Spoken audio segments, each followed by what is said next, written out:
जय महाकाल।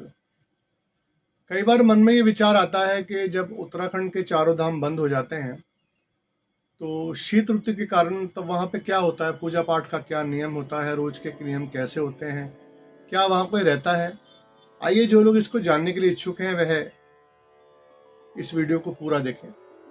हिंदुओं के पवित्र उत्तराखंड के चार धामों में बद्रीनाथ, केदारनाथ, गंगोत्री और यमुनोत्री हैं।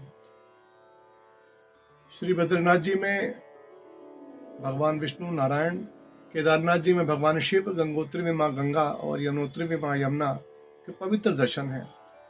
यह पवित्र धाम दर्शनों के लिए सीमित समय तक ही खुलते हैं।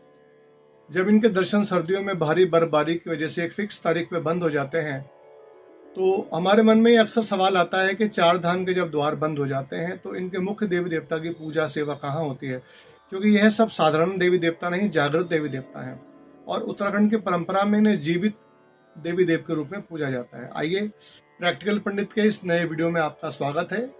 इसको जानते हैं। परंपरा के अनुसार सबसे पहले केदारनाथ जी, यमुनोत्री धाम के कपाट बंद होते हैं और फिर गंगोत्री और अंत में भगवान बद्री विशाल के कपाट विधिवत रूप से पूजन के बाद बंद होते हैं। जब कपाट बंद होते हैं तब बहुत ही भव्य समारोह आयोजित होता है और बहुत दूर दूर से लोग विशेष इसी समारोह में शामिल होने के लिए पहुंचते हैं। स्थानीय लोग तो बड़ी तादाद में आते ही हैं। पहले जानते हैं भगवान केदारनाथ जी और माँ यमुनोत्री के कपाट की प्रक्रिया बंद करने की क्या है। जैसे कि आप जानते हैं, इन चार धामों में सबसे कठिन जो यात्रा है वह यमुनोत्री और भगवान केदार की मानी गई है, क्योंकि बद्रीनाथ और गंगोत्री तक तो सीधी गाड़ी जाती है, ज़्यादा चलना नहीं पड़ता। लेकिन केदारनाथ बाबा तक पहुंचने के लिए 17 किलोमीटर पैदल और यमुनोत्री धाम के लिए तकरीबन 13 से 14 किलोमीटर पैदल चढ़ाई चढ़नी पड़ती है। रास्ता बहुत दुर्गम और सीधी चढ़ाई वाला है, इसलिए सबसे पहले यही दोनों धाम अपने कपाट बंद करने का नियम करते हैं। तिथि वहाँ के मुख्य पुरोहित अपनी अपनी परंपराओं के अनुसार तय करते हैं और दोनों जगह पहले पूजा पाठ होता है। माँ यमुनोत्री के धाम में माँ यमुना जी को डोली में चलायमान स्वरूप जो उनका है उसकी पूजा करके, जो कि गर्भगृह में ही शोभित होता है, उसे बिठाया जाता है। द्वार बंद किए जाते हैं और फिर मिलिट्री बैंड के साथ शुभ अभिजीत मुहूर्त में माता यमुनोत्री की डोली को लेने के लिए खरसाली से उनके भाई भगवान शनिदेव आते हैं और उनकी अगुवाई में ये डोली माता के चलायमान स्वरूप को लेकर अपने शीतकालीन प्रवास खुशीमठ खरसाली पर कुछ दिन की पैदल यात्रा के बाद पहुंचती है और फिर अगले साल द्वार के खुलने तक उनकी सेवा, पूजा और भोग का नियम बड़े ही श्रद्धा भाव से यहाँ पे किया जाता है। बाबा केदारनाथ धाम में तय तिथि को प्रातःकाल ब्रह्म मुहूर्त में अनुष्ठान किया जाता है।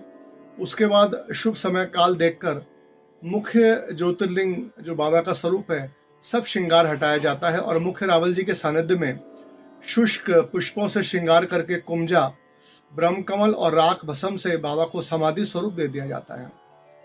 इसके बाद मंदिर के प्रांगण में मौजूद जो छोटे मंदिर हैं उनके कपाट बंद किए जाते हैं।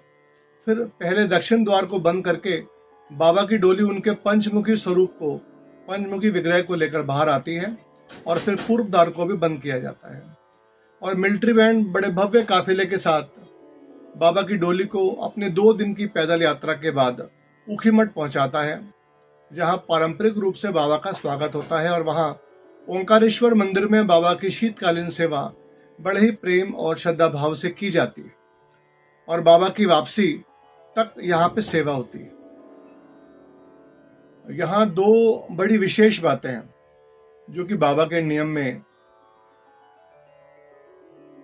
की जाती हैं। पहली, बाबा के गर्भगृह में कपाट बंद करने से पहले एक देसी घी का दिया जलाया जाता है और वह दिया पूरे 6 महीने तक जागृत रहता है और भक्तों को कपाट खुलने के साथ ही यह पवित्र ज्योत के दर्शन दिए जाते हैं, क्योंकि ऐसी मान्यता है कि कपाट बंद होने के बाद यहाँ गर्भगृह में स्वर्ग से देवी देवता आकर भगवान शंकर के समाधि स्वरूप की पूजा और अनुष्ठान करते हैं और बाबा के सानिध्य में कपाट खुलने तक आनंद प्राप्त करते हैं।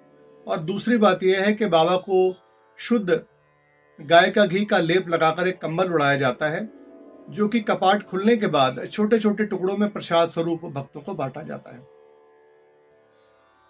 आइए जानते हैं गंगोत्री धाम के कपाट कैसे बंद किए जाते हैं। वैदिक मंत्रोच्चारण के साथ पहले मुख्य मंदिर में अर्चना की जाती है, फिर गंगा जी के तट पर जाकर विशेष पूजन किया जाता है। इसके बाद मंदिर के कपाट बंद होते हैं और माता की डोली में विराजमान मां गंगा का दिव्य स्वरूप अपने मायके मुखबा की ओर पैदल यात्रा करते हुए प्रस्थान करता है और फिर बड़े ही श्रद्धा भाव से मुखबा के जहां माता का शीतकालीन स्थान है वहां माता की शीतकालीन सेवा, पूजा, शयन आदि उनको वहां पे विश्राम देने के बाद नियम वहां पे रोज किए जाते हैं। इसके बाद अंत में सबसे प्रसिद्ध उत्तराखंड का जो धाम है श्री बद्रीनाथ जी, उसके कपाट बंद किए जाने की प्रक्रिया आरंभ होती है। यहाँ के मुख्य रावल जी, जो कि केरल के नमुद्रिपाद ब्राह्मण होते हैं, वह रोज श्री बद्रीश पंचायत के स्नान, पूजन, वस्त्र सेवा का नियम करते हैं। वह एक विशाल महापंडितों की सभा में दशहरे के पवित्र पर्व पर शुभ मुहूर्त देखकर भगवान के कपाट बंद होने की तिथि की घोषणा करते हैं।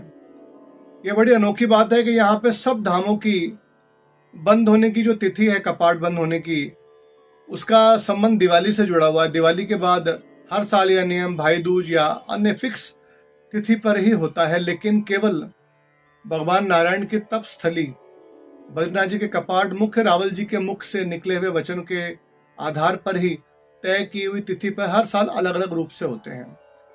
रावल जी कपाट बंद होने से पहले एक और अनोखा नियम करते हैं, वह मैं वीडियो में आपको आगे बताता हूं। आप इस वीडियो में बने रहिए। गंगोत्री मंदिर के कपाट जहां दिवाली के अगले दिन गोवर्धन पूजा और अन्नकूट पर्व पर बंद किए जाते हैं, वहीं भाई दूज के पर्व पर केदारनाथ जी और यमुनोत्री मंदिर के कपाट बंद होते हैं। भगवान बद्री विशाल के कपाट बंद होने की प्रक्रिया बेहद अनोखी है, क्योंकि हमारे भगवान भी अनोखे हैं। कपाट बंद होने की प्रक्रिया लगभग 5 दिन तक चलती है। इस दौरान भगवान गणेश, आदि केदार, खड़ग, पुस्तक और महालक्ष्मी जी की पूजा होती है और कपाट बंद होने के नियम का आरंभ भी आदि गणेश पूजन से होता है।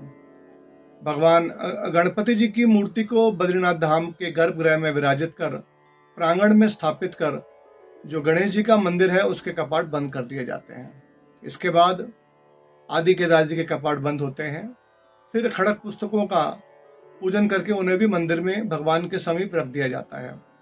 5वें दिन मंदिर के मुख्य पुजारी रावल जी स्त्री वेश धारण करते हैं। इसके पीछे एक अनोखी वजह है, क्योंकि वह माता लक्ष्मी के विग्रह को उठाकर मंदिर में अंदर भगवान विष्णु की पंचायत में भगवान के साथ विराजित करते हैं, और क्योंकि वहां भगवान के साथ लक्ष्मी जी के जेठ उद्धव जी भी विराजमान हैं और बहू जेठ के सामने नहीं आती, इस पवित्र धामों में कपाट का खुलना, बंद होना, रोज की पूजा सेवा, वह सब कुछ एक निश्चित प्रक्रिया से होता है और भगवान इसी नियम में वास करते हैं।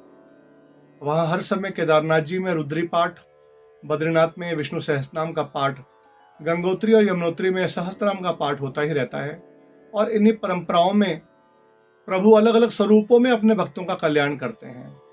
आइए अब जानते हैं कि कपाट कब खुलेंगे, क्योंकि अब 2024 आ चुका है और कपाट खुलने ही वाले हैं। श्री गंगोत्री, यमुनोत्री और केदारनाथ धाम के कपाट 10 मई को पूर्ण विधि विधान के साथ खोले जाएंगे और भगवान बद्री विशाल का जो कपाट हैं वह इस साल 12 मई रविवार को प्रातः ब्रह्म मुहूर्त में पूर्ण विधान के साथ खोले जाएंगे।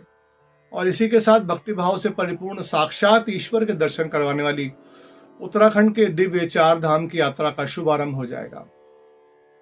आशा है कि हमारा यह प्रयास आपको अच्छा लगा। यदि अच्छा लगा तो हमें कमेंट में जरूर बताएं, और आप कमेंट में जय बद्री विशाल, जय केदार, जय गंगोत्री, जय यमुनोत्री जरूर लिखें। यदि हमारा ये प्रयास आपको अच्छा लगा तो सब्सक्राइब, लाइक और शेयर इस वीडियो को आप जरूर करें और अपने ही जैसे और भक्तों तक इस वीडियो को आप पहुंचाएं।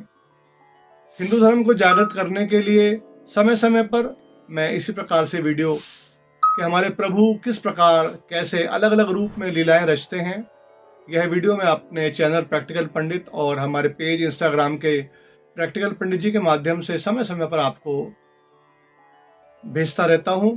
आपसे अनुरोध है कि अपने जैसे और सुधी पाठकों तक आप मेरे इस प्रयास को जरूर पहुंचाएं।